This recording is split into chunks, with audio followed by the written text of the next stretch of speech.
Hello everyone, आप सभी लोगों का स्वागत है आज के इस हमारे प्रैक्टिस सेट में जो हम लोग कर रहे हैं सभी एग्जाम के लिए जो पॉलिटिकल साइंस के होते हैं। नेट जेआरएफ, जीडीसी, जीआईसी यानी government degree college, government inter college, TGT, PGT, assistant professor या किसी भी स्टेट का एमपी सेट, टेट जितने भी होते हैं उनमें आपकी इस वीडियो में बहुत लाभदायक होगी, क्योंकि मैंने वो क्वेश्चंस लिए हैं जो आपके रेगुलर हर एग्जाम में हर स्टेट में पूछे जाते हैं, जो आपको कॉन्सेप्चुअल क्लैरिटी के साथ में ऑप्शन को डील करना भी सीखना चाहिए। क्योंकि क्वेश्चन कुछ होते हैं जो आपको नहीं पता होंगे अगर उसके बारे में नहीं कभी पढ़ा है, बट अगर आपने कुछ उसके बारे में कहीं से भी इंक्रीजिंग दिमाग में आ रही चीज़ों को एलिमिनेट करके भी आप उसको सॉल्व कर सकते हैं। तो आज हम इस वीडियो में करेंगे कुछ क्वेश्चन सॉल्व। इससे पहले हमारी वीडियोस दो आ चुकी हैं प्रैक्टिस सेट से रिलेटेड, वो आप चैनल पर जाकर देख सकते हैं। इस प्रैक्टिस सेट का एक ही मतलब है, आपको इन्हेंस करना आपके नॉलेज को वाया पीवाईक्यू। कुछ एमसीक्यू भी होंगे, कुछ पीवाईक्यूज भी होंगे। तो आपके सामने क्वेश्चन आएगा, उसका बाइलिंगुअल लैंग्वेज मिलेगा उसके साथ में, वो किस एग्जाम में है वो भी आपको मिलेगा। तो ये आपको प्रॉफिट करेंगे क्वेश्चंस। और यदि आपको अच्छे लगे तो अपने दोस्तों के साथ भी शेयर कर सकते हैं। कमेंट जरूर बताना कि आपको कैसे लगे क्वेश्चंस, और आपने खुद भी आप सॉल्व कर सकते हैं वीडियो पॉज करके। और यहाँ मैं कुछ सेकंड का समय आपको दे दूंगा कि आप उसको आंसर भी दे सकें। स्टार्ट करते हैं। उससे पहले यदि आप फर्स्ट टाइम है विजिटर चैनल पे तो आप सब्सक्राइब कर लें, वीडियो को लाइक कर दें, जिससे कि थोड़ा सा मोटिवेशन रहता है कि जैसे चीज़ें और भी आपके लिए अच्छी लाई जा सके इस चैनल पर।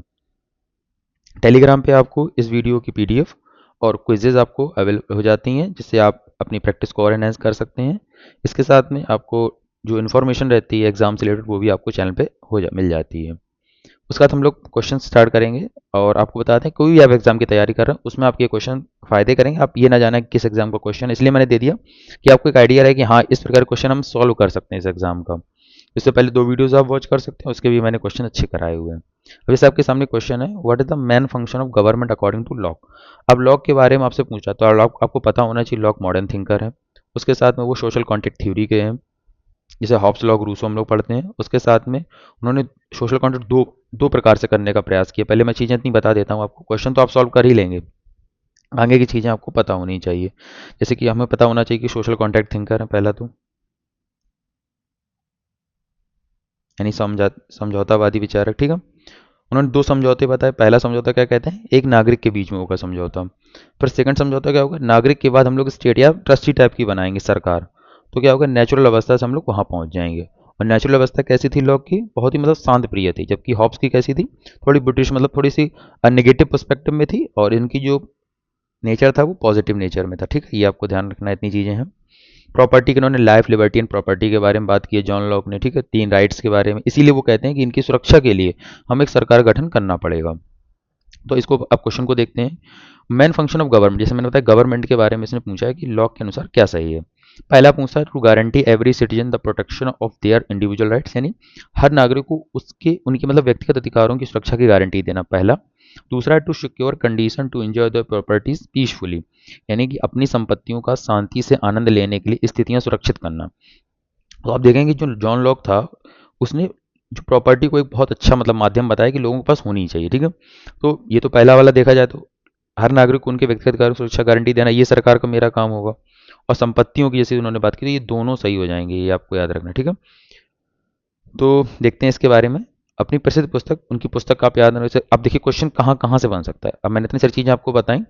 पहला बुक से बन सकता है कि book the two treaties of government, यानी दो प्रकार से होना समझौता। 1689 में जॉन लॉक ने इस बारे में बताया था कि कैसे चीज़ें होंगी। तो एक सामाजिक समझौते के माध्यम से सरकार बनाते हैं, क्योंकि स्टेट ऑफ नेचर में जीवन असुरक्षित रहता है। किस प्रकार से, किसी को मतलब रेगुलेशन नहीं थी। पर आता है पहला, व्यक्तिगत अधिकारों की रक्षा करना। लॉक का मानना था कि प्रत्येक व्यक्ति मनुष्य के पास जीवन और स्वतंत्रता के इनएलिवेनेबल राइट, मतलब कि कोई इसे छू नहीं सकता है। सरकार की वैधता इस बात से आती है कि वे दूसरों के हस्तक्षेप से इन अधिकारों की गारंटी दे। इंग्लिश वर्जन में ये है टू टीटीज ऑफ गवर्नमेंट, जिसमें बुक का नाम बताया। प्रोटेक्शन ऑफ इंडिविजुअल राइट के लिए बात करते हैं, ठीक है। उसके साथ में संपत्ति का शांतिपूर्ण उपभोग करना, यानी कि यूटिलाइजेशन करना, मतलब शांति से, मतलब संपत्ति शब्द का प्रयोग कैसे, जीवन, स्वतंत्रता और संपत्ति, ऐसे मैंने बताया लाइफ, लिबर्टी एंड प्रॉपर्टी के रूप में किया। उन्होंने स्पष्ट रूप से कहा कि पुरुषों के राष्ट्रमंडल में एकजुट होने का बड़ा और मुख्य उद्देश्य है उनकी संपत्ति का संरक्षण। तो ये चीज़ आप याद रख सकते हैं। इसके साथ में एक मेनली चीज़ है कि जो टू ड्यूटीज ऑफ गवर्नमेंट है, एक तो रॉबर्ट फिल्मर की पैट्रियार्का का उन्होंने खंडन करके किया है, ये आपको ध्यान रखना है। और हॉब्स को भी उन्होंने मतलब हॉब्स में जैसे कि एक नेगेटिव पर्सपेक्टिव देकर लेवियाथन को बनाने का प्रयास किया, ऐसा नहीं था। इनका समझौता, क्योंकि हॉब्स ने एक समझौता करने के बाद ये कह दिया कि सारी शक्तियां जो होंगी उसी के पास होंगी, लेवियाथन के पास।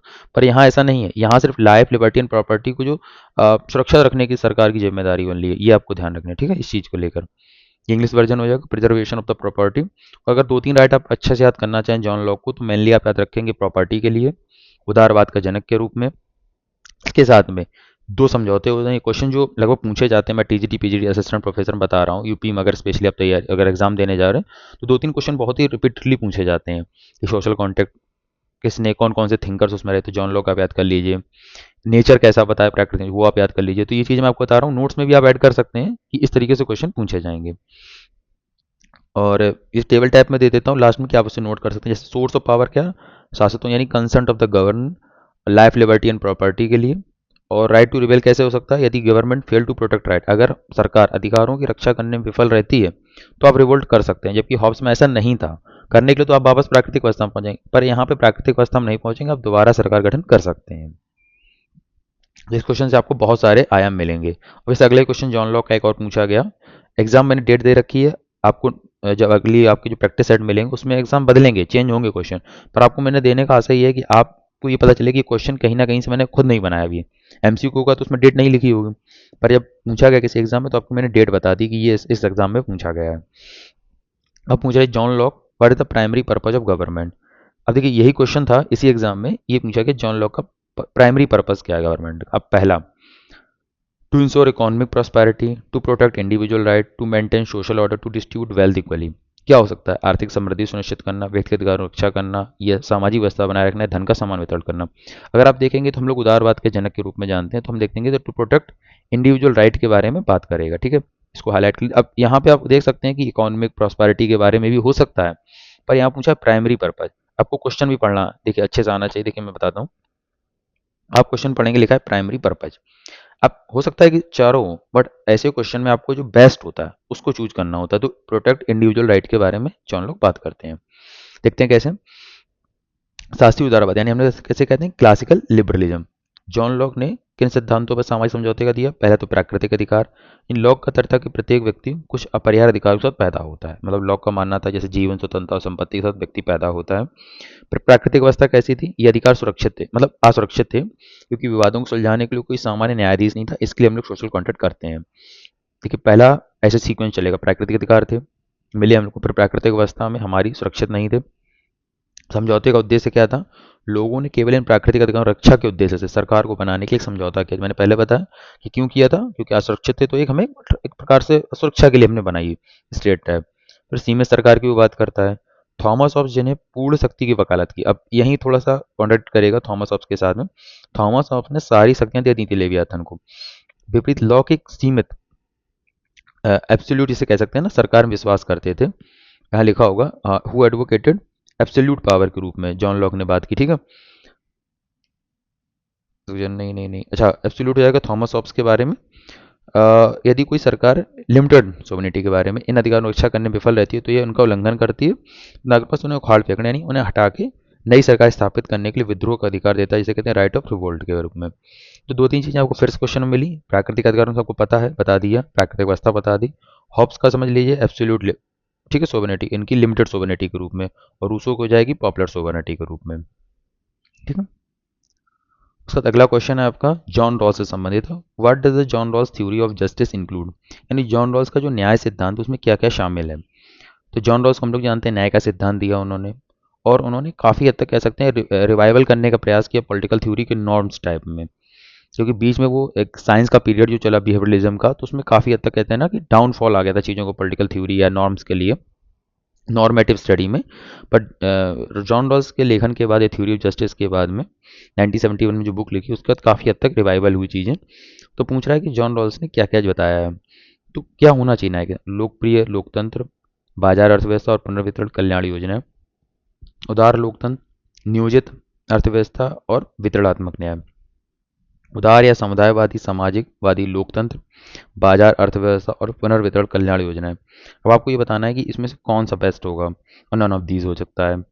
तो अब देखेंगे, थोड़ा सा भी समझेंगे तो जॉन रॉल्स के सिद्धांत में काफ़ी हद तक चीज़ें नॉर्मली से आपका जो ऑप्शन होगा वो सी होगा। अब रीज़न समझने का प्रयास करेंगे। पॉपुलर डेमोक्रेसी ऐसा कोई अभी स्पेशल शब्द नहीं है, डेमोक्रेसी तो मानते हैं, बट आप देखेंगे लिबरल या कम्युनिटेरियन, और अथवा लगा ना तो लिबरल भी सही, communitarian, socialist democracy, mix pattern अपनाने का प्रयास किया। मार्केट इकोनॉमी भी होनी चाहिए उनके हिसाब से, और रिडिस्ट्रीब्यूटिव वेलफेयर स्कीम किसके लिए, जो हीनतम स्थिति में है। इसीलिए वो कड़ी का सिद्धांत देते हैं, यानी जंजीर का जो सिद्धांत बताते हैं कि मतलब देखिए जो सबसे कमजोर कड़ी होगी ना उसको भी आपको ठीक करना है, यानी कि आप मजबूत कड़ी बराबर नहीं हो सकते ना, उसके लिए। तो जॉन रॉस ने अपनी प्रसिद्ध कृति, कौन सी उनके पास कृति थी, अ थ्योरी ऑफ जस्टिस, 1971 में एक न्यायपूर्ण समाज के लिए एक रूपरेखा प्रस्तुत की थी, ठीक है। अब वेल ऑफ इग्नोरेंस के पीछे चुनेंगे, ऐसा उन्होंने क्यों कहा कि व्यक्ति कोई कह सकते हैं भेदभाव ना कर सके, इसके लिए उन्होंने वेल ऑफ इग्नोरेंस का कॉन्सेप्ट दिया। फिर पॉलिटिकल सिस्टम क्या रहेगा, उन्होंने एक रॉल्स ने एक उदार लोकतंत्र या लोकतांत्रिक समाजवाद, डेमोक्रेटिक सोशलिज्म के रूप में, जो समुदायवादी समाजवादी आदर्शों के साथ संरेखित करता है, ठीक है। तो ऐसी चीज़ें उन्होंने बताई कि जैसे लोकतांत्रिक समाजवाद के बारे में वकालत करते हैं, जो बुनियादी स्वतंत्रताओं की रक्षा के लिए करता है, ठीक। पहला तो पॉलिटिकल सिस्टम आपको पता होना चाहिए। उसके बाद आर्थिक प्रणाली कैसी थी, बाजार अर्थव्यवस्था का समर्थन करते हैं, लेकिन लेजर फेयर पूंजीवाद को खारिज करते हैं, यानी कि ये नहीं कहते कि आप बिल्कुल छोड़ ही दो, आप मतलब उसमें हस्तक्षेप ना करो। उनका तर्क था कि बाजार संसाधनों के आवंटन के लिए कुशल है, लेकिन उचित अवसर की समानता सुनिश्चित करने के लिए उन्हें विनियमित किया जाना चाहिए, मतलब कुछ आप रेगुलेशन कर सकते हैं, जिससे कि जो लोग लीस्ट एडवांटेज मतलब बिल्कुल एंड पे बैठे हो उनको भी आप मुख्य धारा में लाने का प्रयास करें। फिर डिफरेंस प्रिंसिपल भी ला के आते हैं, यानी एक मुख्य घटक जो सामाजिक और आर्थिक असमानता को लेकर केवल केवल तभी उचित ठहराता है जब इस समाज के सबसे कम सुविधा प्राप्त सदस्यों के लिए लाभकारी हो, मतलब सबसे कम जो है, इसके लिए सामाजिक न्यूनतम सुनिश्चित करने हेतु पुनर्वितरण कल्याण योजनाओं की आवश्यकता होती है, जिसे कहते हैं रिडिस्ट्रीब्यूटिव वेलफेयर स्कीम के रूप में। इकोनॉमिक सिस्टम मार्केट इकोनॉमी बताते हैं, ठीक है। और इनका जो कॉन्सेप्ट है, यानी कि जो थ्री रोल बताते हैं, जैसे कि लिबर्टी देना, मतलब सभी को बराबर, समानता देना, स्वतंत्रता, फिर समानता, फिर इक्वल, डिफरेंशिएशन भी आप कर सकते हैं, यानी कि आप कर रोपड़ करके, कर रोपड़ की भी इन्होंने बात की है, पर कितना, जितने से लोगों का आगे हेल्प कर सके अदर लोगों की। इसी क्रिटिक में फिर कौन लिखते हैं, Robert Nozick, anarchy state and utopia, 1974 में बुक लिखते हैं, कि जो कहते हैं ना टैक्स, वो एक बंधुआ मजदूरी टाइप की, मतलब आपसे, मतलब हमने मेहनत की, आप टैक्स लेकर दूसरों का कल्याण करें जो कुछ नहीं करना चाहते, ऐसा उनका पर्सपेक्टिव था, ठीक है। तो ये हो गया आपके जॉन रॉल्स से, ठीक है। अगला क्वेश्चन आपका है, which of the following is not true about Hannah Arendt, यानी हन्ना अरेंट के बारे में क्या सही नहीं है। तो हन्ना अरेंट के पिछले हम लोग वीडियो में बात कर चुके हैं, हन्ना अरेंट के बारे में क्वेश्चन आया था, टोटलिटेरियन गवर्नमेंट कॉन्सेप्ट दिया, ठीक है, नायकवाद में उन्होंने लिखा, उन्होंने लेबर वर्क एक्शन के बारे में बताया, power concept, power to power over का कॉन्सेप्ट बताया, ठीक है। तो इस क्वेश्चन में पूछा है कि Hannah Arendt was a modern American female philosopher, she was born in America, and Hannah Arendt was a writer, and Hannah Arendt depicted with the human condition, human condition के बारे में उन्होंने बताया। सिर्फ एक ही गलत हो जाएगा इसमें, इनका जन्म अमेरिका में नहीं हुआ था। अब कहाँ हुआ था, उनका जन्म हुआ था जर्मनी में, एक यहूदी परिवार में हुआ था, पर वहाँ पर नाजीवाद के कारण वो अमेरिका चले गए, तो 1933 से वो वहाँ चले गए, तब वहाँ लिखना उन्होंने स्टार्ट किया, ठीक है।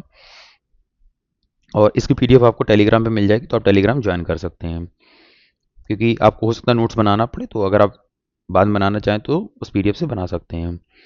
1941 में एक शरणार्थी के रूप में संयुक्त राज्य अमेरिका चली गई, ठीक है। आधुनिक अमेरिकन दार्शनिक कैसे, जर्मनी में, लेकिन 1951 में एक प्राकृतिक अमेरिकी नागरिक बन गई, शैक्षिक जीवन के उत्पादन से अमेरिका में, ठीक है। और उनकी जो कृति है the origin of totalitarianism, 1951, human condition एक बुक उनकी है, बिटवीन पास्ट एंड फ्यूचर, ये चीज़ आप याद कर सकते हैं। एक द ह्यूमन कंडीशन आपको याद रखनी है 1958 में, जहाँ उन्होंने मानव गतिविधियों और सक्रिय जीवन का विश्लेषण किया है। इसका एक बुक मैंने आपको बताई, ये वाली, the origins of totalitarianism, Eichmann in Jerusalem, a report of the banality of evil, ठीक है। ये बुक्स आप याद रखिएगा। द ह्यूमन कंडीशन में उन्होंने बीटा एक्टिवा का कॉन्सेप्ट दिया, जो बहुत एग्जाम में रेगुलरली पूछा जाता है, हर एग्जाम में। बीटा एक्टिवा कॉन्सेप्ट किसने दिया तो आपके हन्ना अरेंट ने दिया। अगला क्वेश्चन है, whose name is associated with the input output in the political system, राजनीतिक व्यवस्था में इनपुट आउटपुट में किसका नाम जुड़ा हुआ है आलमंड एंड पावेल का, रॉबर्ट सी बोन का, रॉबर्ट डाल या डेविड ह्यूस्टन का। तो आप थिंकर देखेंगे, रॉबर्ट डाल पोलियार की कॉन्सेप्ट जैसे दिया है, आमंड पवर्ल हम लोग पढ़ते हैं कंपैरेटिव पॉलिटिक्स में, पर डेविड ह्यूस्टन को हम लोग जानते हैं कौन सा इनपुट आउटपुट सिस्टम दिया है, उसके बारे में थोड़ा सा पढ़ते हैं।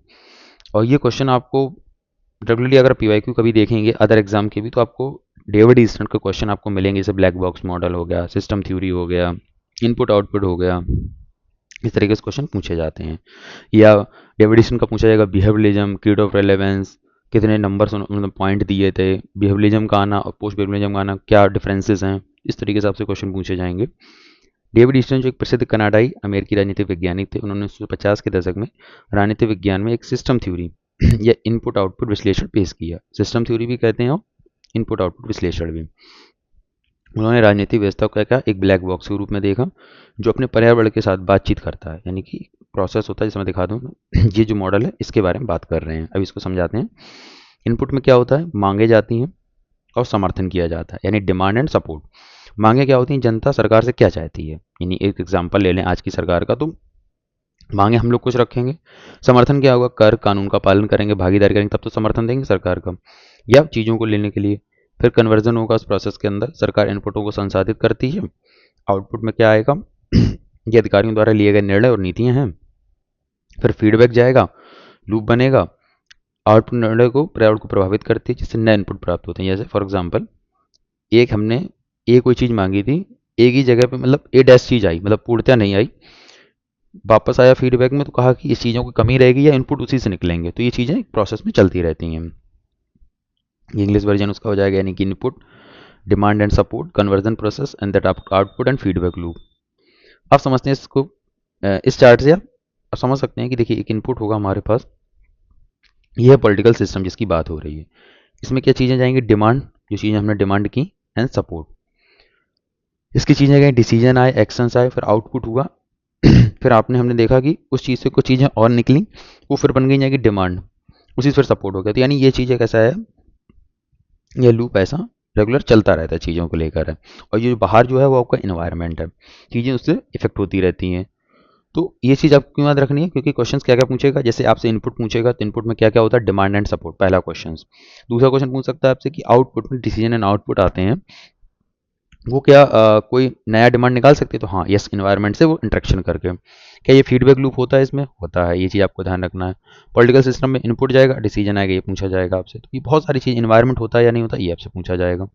तो मैंने आपको एक क्वेश्चन में तकरीबन 5-6 क्वेश्चन जो आप अगर पीवाईक्यू और अदर एग्जाम के देखेंगे तो आपको मिलेंगे, और मैं कराऊंगा इस चैनल पे, आप बने रहें। धीरे धीरे करके हर एग्जाम के हम लोग पीवाईक्यू कर लेंगे कवर।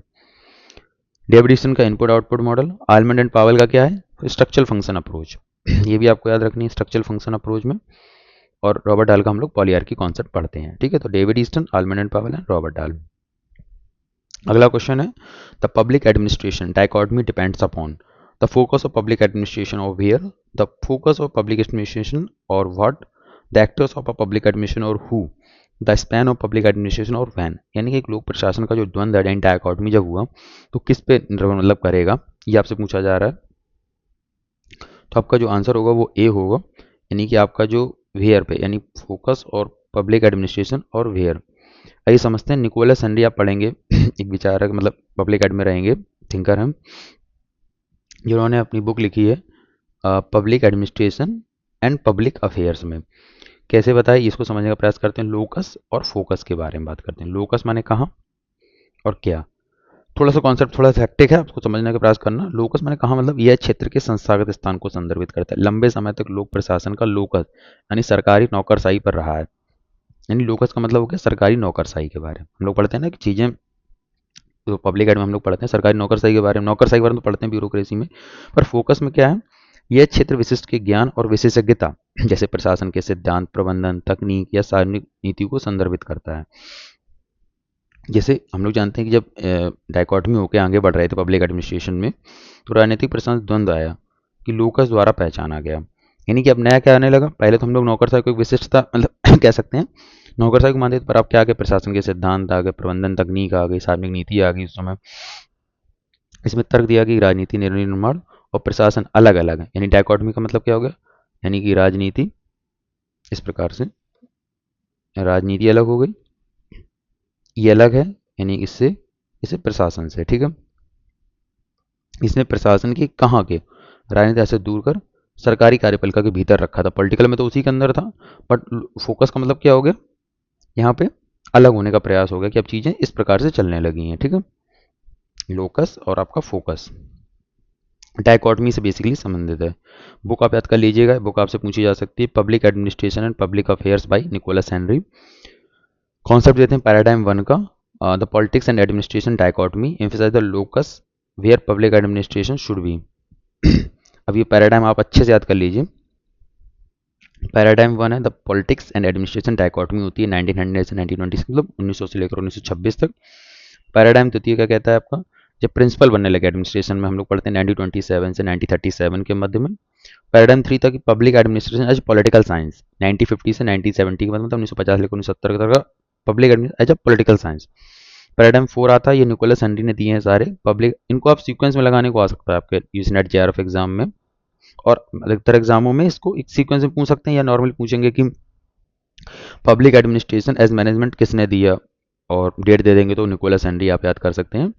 तो पैराडाइम थ्री हो गया public administration as political science, paradigm four हो गया आपका पब्लिक एडमिनिस्ट्रेशन एज मैनेजमेंट 1956 से 1917, पब्लिक एडमिनिस्ट्रेशन 1970 के बाद में स्टार्ट होता है public administration as public administration के रूप में। तो पहले हम लोग ऐसे याद कर लीजिए, पहले तो अलग हुआ राजनीति के साथ में, फिर प्रिंसिपल्स बने, प्रिंसिपल्स के बाद में क्या हुआ, public administration as political science चलता रहा, उसके बाद में फिर मैनेजमेंट के रूप में आया, मैनेजमेंट के बाद आपके प्योर पब्लिक एडमिनिस्ट्रेशन बना।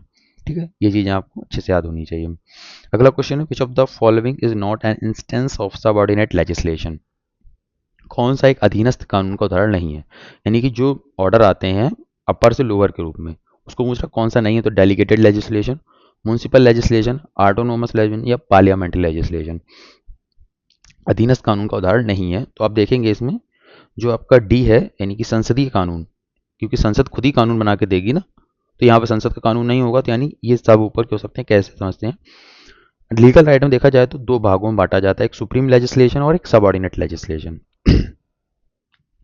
सर्वोच्च कानून संसदीय बनाता है, संसद बनाएगा, यह वह कानून है जो राज्य की संप्रभु शक्ति यानी संसद से उत्पन्न होगा, इसे किसी अन्य विधायी प्राधिकरण द्वारा निरस्त, रद्द या नियंत्रित नहीं किया सकता, क्योंकि ये संप्रभु हो गया वो तो। संसदीय कानून बनाने में सर्वोच्च संस्था, यानी कि हम लोग कह सकते हैं कि संसदीय कानून संसद द्वारा बना, ऊपर हो गया। अधीनस्थ कानून दिया जाता है डाउन टू जितने भी उसके लेवल होंगे, यह सर्वोच्च प्राधिकरण के अलावा किसी अन्य प्राधिकरण द्वारा बनाया गया कानून है जो सर्वोच्च प्राधिकरण द्वारा उसे सौंपी गई शक्तियों का उपयोग करता है। जैसे कि आपका डेलीगेटेड कानून होता है, संसद के अधिनियम के तहत कार्यपालिका द्वारा बनाए गए नियम और विनियम। नगर पालिका कानून नगर निगमों जैसे स्थानीय निकायों द्वारा बनाए गए बाईलॉज। स्वायत्त कानून क्या होते हैं, अपने मामलों को चलाने के लिए विश्वविद्यालयों, रेलवे बोर्ड जैसे स्वतंत्र निकायों द्वारा बनाए गए कानून। देखने का प्रयास करते हैं इसमें सबऑर्डिनेट और आपका सुप्रीम। सुप्रीम लेजिस्लेशन मतलब कि संसद ने कोई कानून बनाया, उसके ऊपर तो कोई नहीं है ना, फाइनल डिसीजन बॉडी हो गई। अधीनस्थ में क्या होगा, जैसे कि प्रत्याशित कानून कौन बनाएगा, कार्यपालिका बनाती, मंत्री और नौकरशाहों द्वारा कुछ नियम बनाए गए। नगर पालिका बनाती बाई लॉज के रूप में कि इस स्थान पर ऐसी चीज़ें होनी चाहिए, ठीक है। और स्वायत्त कानून का मतलब जैसे विश्वविद्यालय, आपके रेलवे बोर्ड कुछ अपने नियम बनाते हैं तो इस तरीके से कर सकते हैं। डेलीगेटेड लेजिस्लेशन का मतलब, सबऑर्डिनेट लेजिस्लेशन का मतलब तीन नियम। आपसे क्वेश्चन ऐसे पूछ सकता है अगली बार कि सबऑर्डिनेट लेजिस्लेशन का उदाहरण कौन सा है, ठीक है, तो इस चीज़ से आप समझ के रखिएगा, ठीक है। ये हो गया सुप्रीम, सबऑर्डिनेट है, सबऑर्डिनेट में डेलीगेट, म्यूनसिपल एंड ऑटोनोमस। अगला क्वेश्चन है, an traditional political science study what is the normative approach primarily focus on, यानी कि हमारी जो परंपरागत राजनीति विज्ञान के अध्ययन में जो नॉर्मेटिव अप्रोच रही है वो किस पर ध्यान अधिकतर केंद्रित करती है। तो नॉर्मेटिव अप्रोच का आप सीधा समझ के रखिए एक चीज़ कि हम लोग प्लेटो और अरस्तू के थिंकर को पढ़ते आ रहे हैं, चीज़ आप देखते हैं कि वो एक आदर्शात्मक व्यवस्था के बारे में बात करते हैं, ऐसा होना चाहिए। कैसे होगा, एक बात का मुद्दा हो गया ना, चीज़ें अच्छी होनी चाहिए, आदर्श बात होनी चाहिए। तो एक आप कीवर्ड याद रखिएगा नॉर्मेटिव, अधिकतर क्वेश्चंस में आपको ये चीज़ पता चलेगी। जैसे हम लोग इस ऑप्शन पढ़ते हैं, current political events, patterns of political behaviour, the ethical and value oriented aspects of politics या हिस्टोरिकल डेवलपमेंट एंड चेंजेस। अब आप देखेंगे वर्तमान राजनीतिक घटनाएं तो नॉर्मेटिव कैसे हो सकती हैं, पहले तो ये हो जाएगा। पैटर्न्स ऑफ पॉलिटिकल बिहेवियर तो बिहेवियरलिज्म का हो जाएगा, यानी हम किसी के व्यवहार को चेक कर रहे हैं। नैतिक और मूल्य उन्मुख पहलू ये आपका आ जाएगा नॉर्मेटिव अप्रोच में। और ऐतिहासिक विकास और परिवर्तन तो हिस्टोरिकल पर्सपेक्टिव हो जाएगा। तो जो हमारा आंसर होगा वो होगा ethical and value oriented aspects of politics.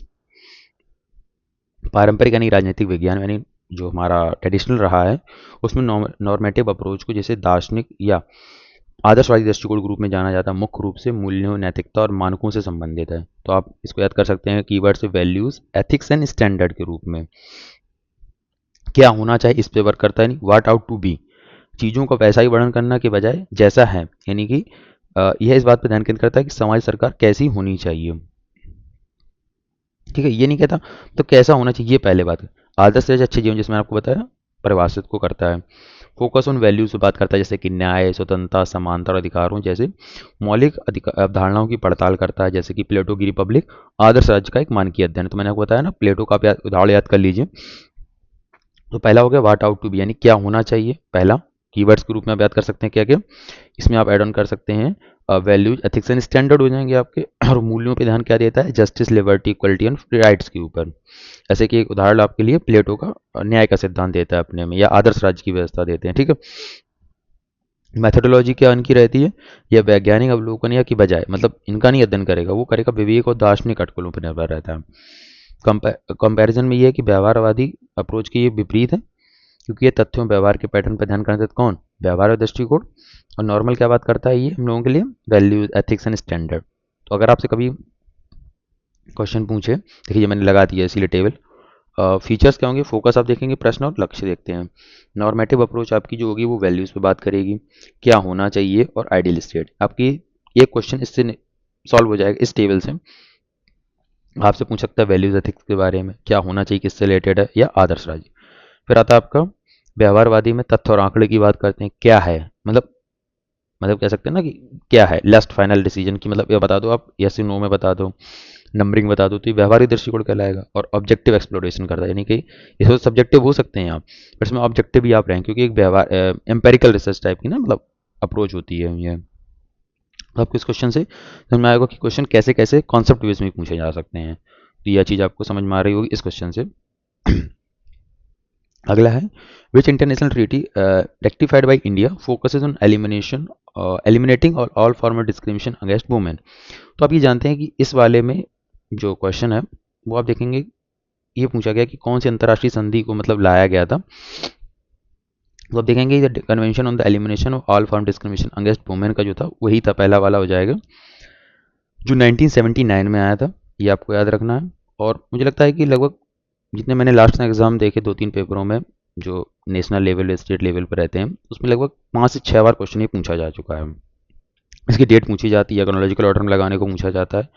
Human right को हम लोग जानते हैं 10 दिसंबर 1948 को आया था। ठीक है, और convention on the rights of the child के बारे में हम लोग पढ़ेंगे। पहले इसको देखते हैं, महिलाओं के लिए मानवाधिकारों का अंतर्राष्ट्रीय विधेयक, जिसे 1979 में संयुक्त राष्ट्र महासभा द्वारा अपनाया गया और 1981 में लागू किया। तो अब क्वेश्चन कैसे बन सकता है, इसको थोड़ा समझने का प्रयास करते हैं। पहला क्वेश्चन तो मैंने बताया पूछा जा चुका है कि किस डेट को आया, तो 1979 में। पर अगर कब लागू हुआ ये भी आपसे पूछा सकता है, तो सेकंड क्वेश्चन आपसे बन सकता है कि 1981 में लागू हुआ। तो पहला तो ये हो गया। भारत की प्रतिबद्धता, भारत ने कैसे क्या लागू किया, तो भारत ने 30 जुलाई 1980 को इस संधि पर हस्ताक्षर किए और 9 जुलाई 1993 को इसकी पुष्टि करके भारत ने सभी रूपों में राजनीतिक, सामाजिक और आर्थिक और सांस्कृतिक रूप में महिलाओं के खिलाफ भेदभाव को समाप्त करने के उपाय करने की प्रतिबद्धता जताई, यानी उसे एंड करने का प्रोसेस किया। तो 1980 में भारत ने संधि पर हस्ताक्षर कर दिए थे। मुख्य प्रावधान आप समझ लीजिए, यह संधि महिलाओं के खिलाफ भेदभाव को परिभाषित करती है और ऐसे भेदभाव को समाप्त करने के लिए राष्ट्रीय कार्रवाई एजेंडा तैयार करती है। इसमें प्रजनन अधिकार, शिक्षा में समानता, लैंगिक रूढ़िवादिता के उन्मूलन जैसे क्षेत्र शामिल होंगे। समिति सीई मतलब convention of elimination of women के लिए समिति के नाम विशेष निकाय संधि कार्यान्वयन की निगरानी करता है। भारत को महिलाओं के अधिकारों की रक्षा में की कई प्रगति इस समिति की नियत रिपोर्ट सौंपनी होती है। ठीक है, भारत के लिए भी हो जाता है। तो ये मैंने आपको बताया, international bill of rights of women आपको बता दिया। ठीक है, 79 में आया, 81 में लागू हुआ। इंडिया की तरफ से क्या स्टैंड रहा ये आप समझना है। हम लोग पढ़ते हैं ह्यूमन राइट के बारे में, क्योंकि हमें लोगों को तो भाई कह सकते हैं कि ऑल ओवरव्यू देखना है हर एक क्वेश्चन का। तो आपसे अगली बार क्वेश्चन पूछेगा, ये पूछे जाते हैं कि मानवाधिकार मतलब संयुक्त राष्ट्र महासभा ने कब अपनाया, तो 10 दिसंबर 1948 को पेरिस में अपनाई गई United Nations of declaration of human right. मानवाधिकारों के इतिहास में मील का पत्थर रहा है। ये एक डिक्लेरेशन है, संधि नहीं, पहले तो समझ लीजिए। हालांकि ये स्वयं कानून से बाध्यकारी नहीं है किसी स्टेट पर, लेकिन ये अधिकांश अंतर्राष्ट्रीय मानवाधिकार कानूनों, राष्ट्रीय संविधानों का आधार बनी है मानवाधिकार। ध्यान रखना आपको 30 अनुच्छेद हैं जो नागरिक, राजनैतिक, आर्थिक, सामाजिक और सांस्कृतिक अधिकारों को कवर करते हैं। संस्थापक सदस्य और ईडीएचआर का हस्ताक्षर करता है भारतीय समाज सुधारक हंसा मेहता। आप क्यों मैंने इसको ऐड किया, इसको आप अच्छे समझ लीजिए। हंसा मेहता ने एक वाक्य था मतलब ईडीएचआर में, सभी पुरुष स्वतंत्र और समान पैदा हुए हैं, इसको बदलकर उन्होंने किया सभी मनुष्य स्वतंत्र और समान पैदा। पुरुष में क्या होता है, मतलब एक मेल डोमिनेशन पैट्रियार्की आ जाती है। बट जब आप कहते हैं मनुष्य का मतलब होता है पुरुष और महिला दोनों, मतलब सभी लोग इसमें लगभग आ जाएंगे। ठीक है, करने में महत्वपूर्ण भूमिका निभाई ताकि लैंगिक समानता सुनिश्चित हो सके। तो अब ये क्वेश्चन कैसे पूछा जाएगा कि हंसा मेहता ने यूडीएचआर में क्या, उन्होंने क्या मतलब कहा था अपने हिसाब से, उन्होंने बताया था सभी मनुष्य स्वतंत्र और समान पैदा हुए हैं। सदस्य पूछी जा सकती हैं, तो ये भी आपको ध्यान रखना है। और उसके साथ में मानवाधिकार दिवस को हम लोग 10 दिसंबर को मानवाधिकार दिवस के रूप में मनाते हैं। तो ऐसे आपको एक क्वेश्चन से 2-3 आपको नॉलेज मिल जाएगी कि कहाँ कहाँ से क्वेश्चन का फ्रेमिंग बन सकती है। ये इसका इंग्लिश वर्जन हो जाएगा, डिक्लेरेशन रहा है, नॉट अ ट्रीटी। ठीक है, उसके साथ में संयुक्त राष्ट्र द्वारा 1989 में अपनाया गया सीआरसी इतिहास सबसे व्यापक रूप से मंजूर रेक्टिफाइड मानवाधिकार संधि जो बच्चों के लिए है। ये 18 वर्ष से कम आयु के किसी भी मनुष्य को बच्चे के रूप में परिभाषित करता है।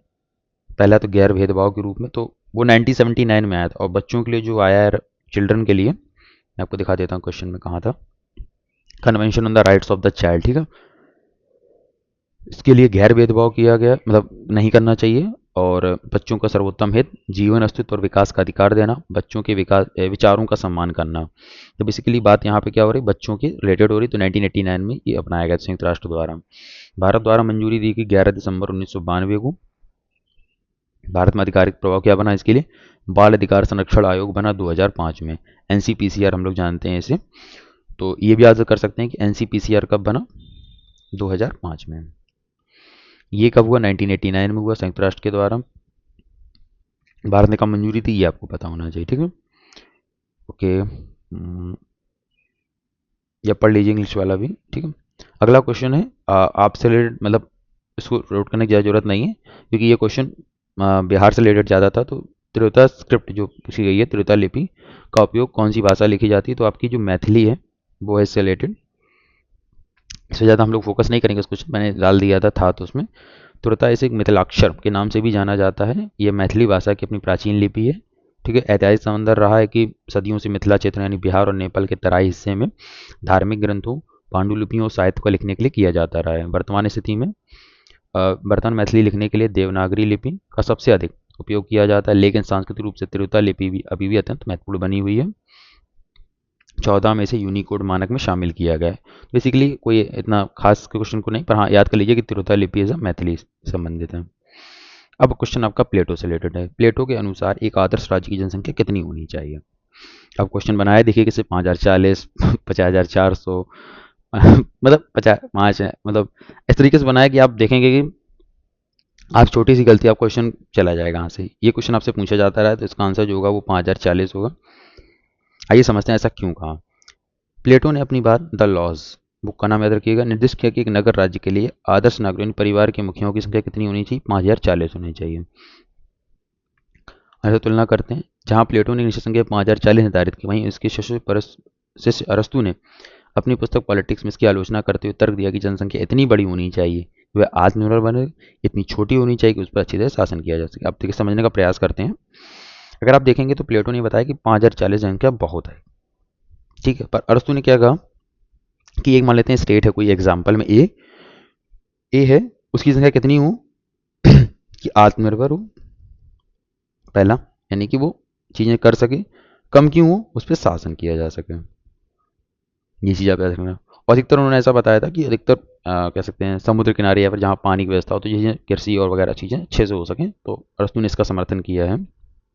तो अच्छे से आप याद कर लीजिए, प्लेटो की तो आप याद कर लीजिए 5040 एक फैक्ट के रूप में।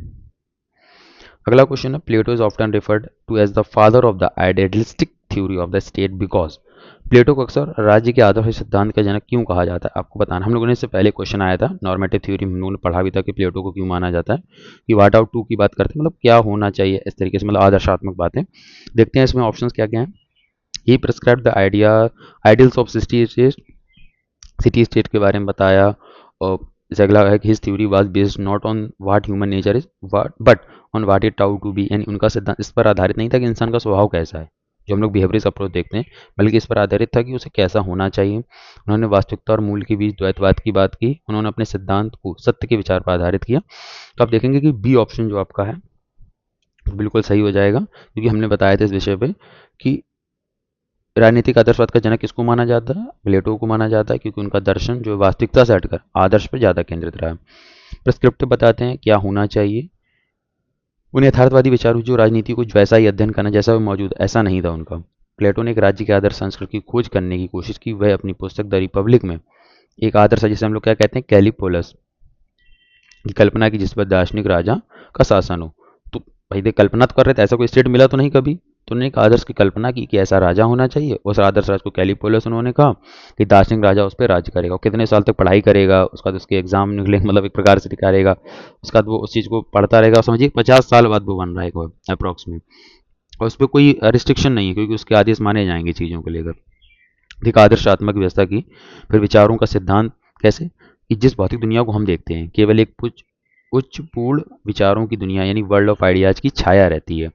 इसलिए राजनीति का उद्देश्य राज्य को न्याय के उस पूर्ण विचार के जितना संभव उतना करीब लाना, क्योंकि हम लोग जो चीज़ देखते हैं वो विचारों की दुनिया को देखते हैं, असलियत हम लोग पहचान नहीं पा रहे हैं।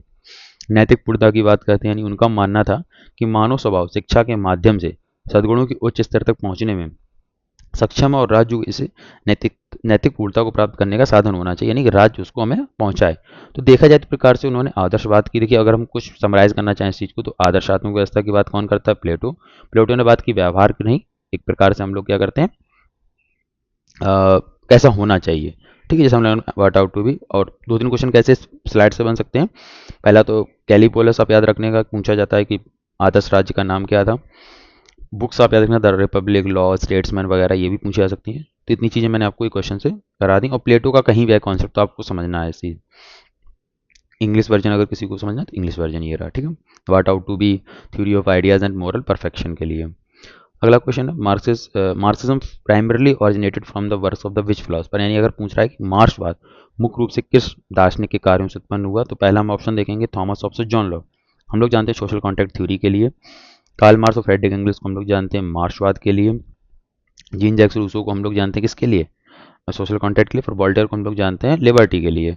एडम स्मिथ और डेविड रिकार्डो को जानते हैं हम लोग क्लासिकल लिबरलिज्म या लिबरलिज्म बेसिस कर, वो भी इकोनॉमिक साइड में हम लोग जानते हैं इनको। ठीक है, तो आंसर इसका हो जाएगा कार्ल मार्क्स और फ्रेडरिक एंगल्स।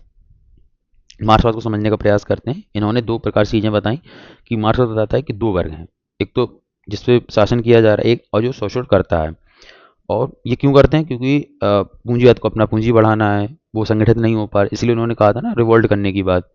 तो कार्ल मार्क्स इसको रखा गया है मार्क्सवाद एक थ्योरेटिकल टाइप में, पैराडाइम में, सामाजिक, राजनीतिक और दार्शनिक आर्थिक दर्शन है। हालांकि इसे 2000 में कार्ल मार्क्स 1880 से 1883 और फ्रेडरिक एंगल्स 1820 से लेकर 1895 बीच के सहयोगात्मक प्रयास के रूप में विकसित किया गया। फ्रेडरिक एंगल्स कार्ल मार्क्स के दोस्त थे, मतलब फ्रेंड थे। सहयोगात्मक आधार क्या रहा है? जहां मार्क्स ने मुख्य दार्शनिक और आर्थिक सिद्धांत जैसे दास कैपिटल उन्होंने बुक लिखी, वहीं एंगल्स ने प्रमुख ग्रंथों के सह लेखन यानी कोएडिटर के रूप में वित्तीय सहायता प्रदान करने और विचारधारा को लोकप्रिय बनाने में महत्वपूर्ण भूमिका निभाई है। आपके फ्रेडरिक एंगल्स ने कम्युनिस्ट मैनिफेस्टो लिखते हैं 1848 में।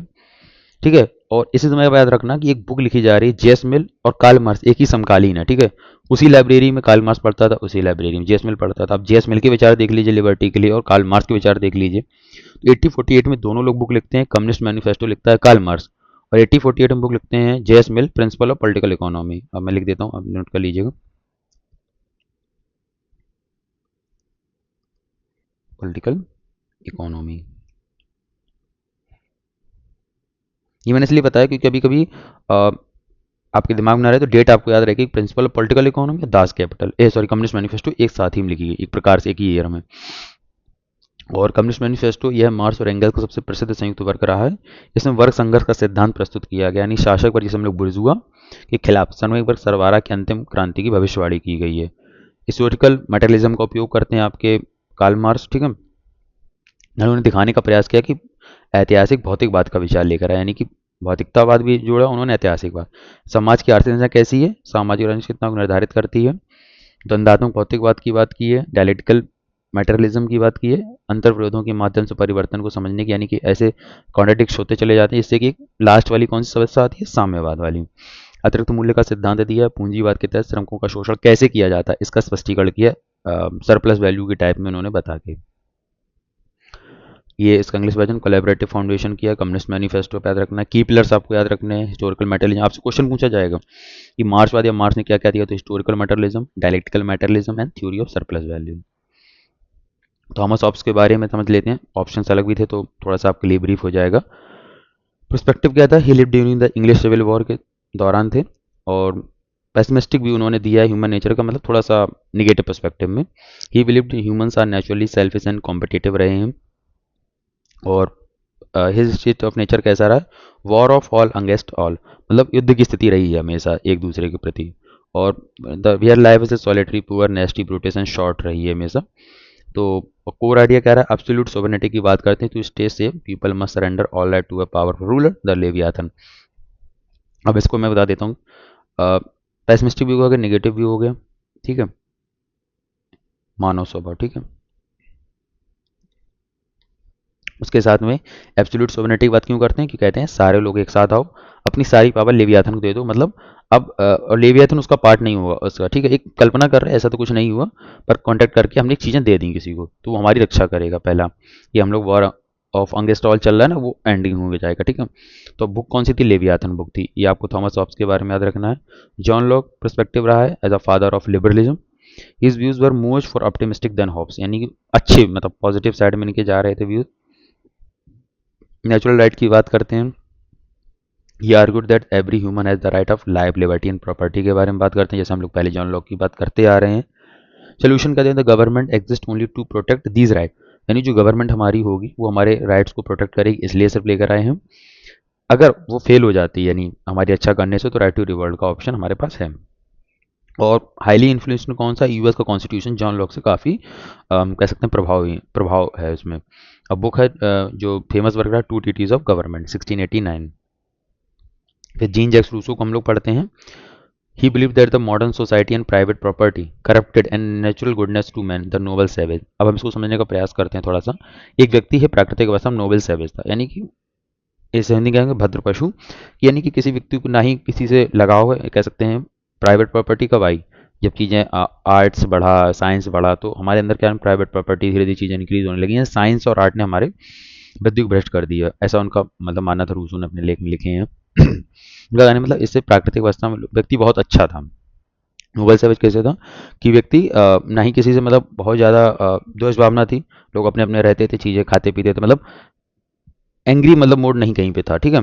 बट हुआ क्या कि जैसे चीज़ें बढ़ी तो चीज़ें कॉन्ट्राडिक्ट करने लगी, यानी कि प्रार से लालची बढ़ा चीज़ों को लेकर, ये हमारी ज़मीन, तो चीज़ों को लेकर फिर उन्होंने कॉन्सेप्ट दिया जनरल विल का।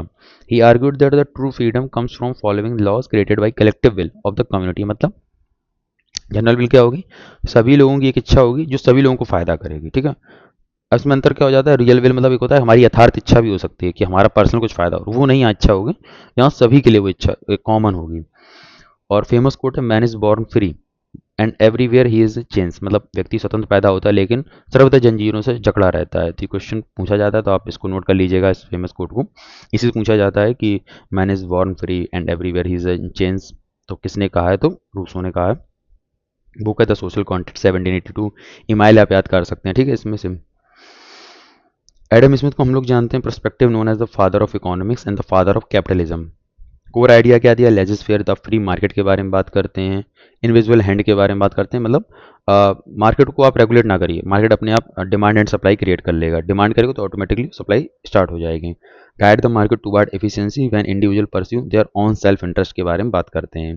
फेमस अगर का बात कर लीजिए, the wealth of nation 1776। Just like this अगर थ्योरी आप मानना चाहें तो यूएस में, मतलब एग्जाम्पल में उन्होंने ऐसा बताने का प्रयास किया कि आप उसे रेगुलेट ना करिए, एक प्रकार से स्टेट को आप ऑटोमेटिकली चलने दीजिए, उसी को कहते हैं इनविजिबल हैंड के बारे में।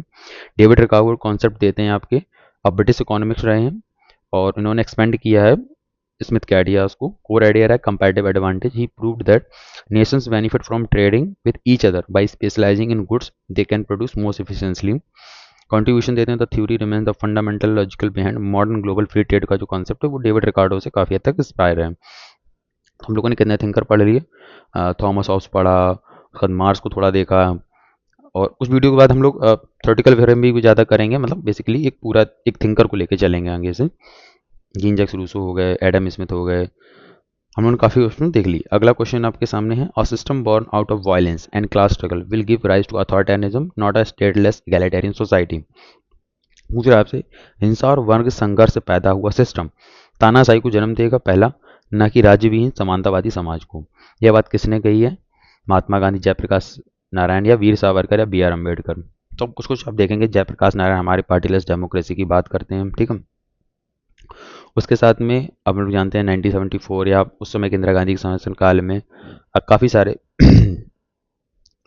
आंदोलन में उन्होंने भाग लिया। उसके बाद वीर सावरकर को हम लोग जानते हैं, 1857 के वॉर को बताते हैं, फर्स्ट इंडिपेंडेंस वॉर बताते हैं। उसके बाद महात्मा गांधी का ट्रस्टीशिप काउंसिल मॉडल या सबने अवज्ञा हो गया, असहयोग आंदोलन हो गया, चंपारण सत्याग्रह, मतलब मल्टीपल आप उनके बारे में पढ़ सकते हैं। और इस क्वेश्चन का आंसर होगा, वो होगा बी आर अम्बेडकर।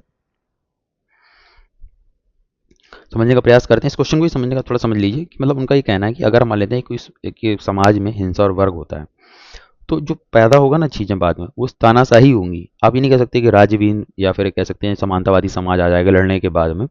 उसी को उन्होंने थोड़ा समझाने का प्रयास किया है डॉक्टर भीमराव अम्बेडकर ने। मार्क्सवादी क्रांति के सिद्धांत के बड़े आलोचक रहे, क्योंकि वो मार्क्सवादी क्रांति कहती है कि आप लड़के ही चीज़ें प्राप्त कर सकते हैं, जैसे कम्युनिटेरियन सोसाइटी कैसे प्राप्त करेंगे, यानी सारे मजदूर एक हो जाओ, रिवोल्ट करो और आप सभी चीज़ें बराबर बांट लो, ये था। इस चीज़ के वो आलोचक थे। हालांकि वे एक समानतावादी समाज के मार्क्सवादी लक्ष्य से सहमत थे कि बराबर होनी चाहिए चीज़ें, बट इस तरीके से नहीं होनी चाहिए, ठीक है। उसके बाद में वे साधनों यानी हिंसा और संघर्ष में असहमत थे उन चीज़ों को लेकर। तानाशाही की आलोचना करते हैं। अंबेडकर ने तर्क दिया कि हिंसा और सर्वहारा वर्ग की तानाशाही पर आधारित क्रांति राजवीन समाज की ओर नहीं ले जाएगी, बल्कि वो क्या हो जाएगी, राजतंत्र बनाएगी जो तानाशाही को जन्म देगा। हिंसा पर लोकतंत्र को प्राथमिकता देते थे, यानी उनका मानना था कि सामाजिक परिवर्तन संवैधानिक नैतिकता और लोकतांत्रिक साधनों के माध्यम से प्राप्त किया जाना चाहिए। प्रसिद्ध रूप से कहा था कि एक बार संवैधानिक तरीके उपलब्ध हो जाने के बाद अराजकता के व्याकरण के लिए कोई जगह नहीं रह जाती है। एक मोस्ट इंपॉर्टेंट, मैं आपको अगर आप नोट करना चाहें तो इसको आप नोट कर लीजिएगा, अनार्की ऑफ ग्रामर के बारे में। ये आपसे कोई जगह नहीं है, ये थोड़ा सा आप रिसर्च करिएगा, मैं आपको एक होमवर्क टाइप का दे रहा हूँ कि आप उसको थोड़ा पढ़िएगा। एनसीईआरटी अगर आप पढ़ते हैं तो आपने जरूर पढ़ा होगा अराजकता के व्याकरण के बारे में, या संविधान सभा से आप रिलेटेड कर सकते हैं, तो आप इसको जरूर सर्च करिएगा। अराजकता का व्याकरण क्या है अम्बेडकर जी का। मैं थोड़ा सा आपको काम दे रहा हूँ, अगली वीडियो में हम लोग ट्राई करेंगे, अगर अम्बेडकर जी का ऐसा कोई क्वेश्चन आए तो हम लोग इस पर चर्चा करेंगे। बुद्ध और कार्ल मार्क्स, अपने प्रसिद्ध लेख बुद्ध और कार्ल मार्क्स में उन्होंने दोनों विचारधाराओं की तुलना की और निष्कर्ष निकाला कि अनुनय के माध्यम से हृदय परिवर्तन का बुद्ध का मार्ग बल के माध्यम से व्यवस्था बदलने के मार्ग से ज़्यादा बेहतर था। तो उन्होंने कहा अनुनय के माध्यम से ज़्यादा बेटर रहेगा, यानी कि अब लड़ाई झगड़े से ज़्यादा बेटर अब बौद्ध की जो तरीके उनको अपनाएं। तो आपने देखा इसमें पहला तो अम्बेडकर जी के बारे में तो बहुत सारी चीज़ें आपको पता हैं, उनकी पार्टी उसके बारे में आप पढ़ सकते हैं, एग्जाम में अगर पूछा जाता है। मैंने इसमें बताने का प्रयास किया कि ये कोट किस वजह से कहा गया है, ठीक है। ये इंग्लिश वर्जन हो जाएगा, बुद्ध और कार्ल मार्क्स का डेमोक्रेसी ओवर वायलेंस के बारे में बताया उन्होंने, क्रिटिसिज्म करते हो डिक्टेटरशिप के बारे में। अगला क्वेश्चन है, Deendayal Upadhyay concept of integral humanism emphasizes किस पे करता है, यानी जो आपका दीनदयाल उपाध्याय की एकात्मक मानववाद की अवधारणा है वो किस वजह में इन चार ऑप्शंस में बात करती है, the complete adoption of western democratic values, the integration of material and spiritual development in a holistic manner में, the establishment of authoritarian state based on religious principle पे, या मार्क्सवाद आर्थिक नीतियों को बढ़ावा देना। तो जो इसका आंसर है वो है भौतिक और आध्यात्मिक विकास का समग्र रूप से एकीकरण। 1965 में भारत के लिए एक स्वदेशी सामाजिक आर्थिक मॉडल के रूप में एकात्मक मानववाद के बारे में उन्होंने बात की। तो आपको पूछा जाएगा कि एकात्मक मानववाद कब दिया, 1965 में, ठीक है। इसका उद्देश्य क्या है, शरीर मन बुद्धि और आत्मा, इसके बारे में देखिए मैंने यहाँ लिखा होगा body mind intellect and soul. ये आपसे क्वेश्चन पूछा जाएगा कि शरीर मन बुद्धि और आत्मा इंटीग्रल ह्यूमनिज्म से रिलेटेड है या कोई एक आउट ऑफ दे देगा चीज़ें नहीं होगी। तो शरीर है, मन है हमारा, बुद्धि और आत्मा का एकीकरण है, बल्कि सच्ची खुशी प्राप्त करने के लिए इसमें आध्यात्मिक और भावनात्मक कल्याण भी होना चाहिए। यानी कि सिर्फ उन्होंने बताया भौतिकी अकेली ना होना चाहिए, मतलब कह सकते हैं फिजिकल चीज़ें नहीं होनी चाहिए, एक प्रकार से इफेक्टिव चीज़ें भी होनी चाहिए, यानी कि इसे कह सकते हैं हम लोग स्पिरिचुअल एंड इमोशनल होनी चाहिए, ठीक है। कैसा छोड़ते हैं पश्चिमी पूंजीवाद, जिसमें बहुत व्यक्तिवाद और भौतिकवाद माना जाता है, उनको मना किया। मार्क्सवादी समाज को वो नहीं मानते थे, ठीक है, दोनों खारिज कर दिया। जोर दिया कि जीवन में संतुलन बनाए रखने के लिए समाज को धर्म यानी कर्मकांड के अर्थ में धर्म नहीं बल्कि सार्वभौमिक कानूनों नैतिक मूल्यों के लिए एक समूह के रूप में निर्देशित होना चाहिए, यानी धर्म एज अ गाइड के रूप में होना चाहिए। He emphasise that society should be guided by dharma not religious in the ritualist sense, मतलब कि एक धर्म, मतलब नहीं से कहते कहते हैं हिंदू धर्म, अदर धर्म के बारे में बात करते हैं, वो नहीं, but as a set of universal laws and moral value जो हमारी होती है, maintain of balance in life बनाने के लिए आपको ये चीज़ें माननी चाहिए। तो आपसे क्वेश्चन कैसे पूछेगा कि इंटीग्रल जो आपका ह्यूमनिज्म है, जो कॉन्सेप्ट आपका, वो 1965 में दिया पंडित दीनदयाल उपाध्याय ने। उसके बाद में भाजपा ने उस चीज़ को अपनाया, तो मल्टीपल सेक्टर्स इसके आपके हो सकते हैं, ठीक है। तो आज के हम लोगों ने कितने क्वेश्चंस किए, आप अपना कमेंट जरूर बताइएगा, स्कोर कितना क्या रहा। और हम लोग मिलते हैं नेक्स्ट वीडियोज़ में आपको प्रैक्टिस सेट के साथ में। तब तक के लिए तैयारी करते रहें, और इस वीडियो की पीडीएफ के लिए आप टेलीग्राम को ज्वाइन कर लीजिए, पहली बार चैनल में सब्सक्राइब कर लीजिए, और मिलते हैं आपको नेक्स्ट वीडियो में। धन्यवाद।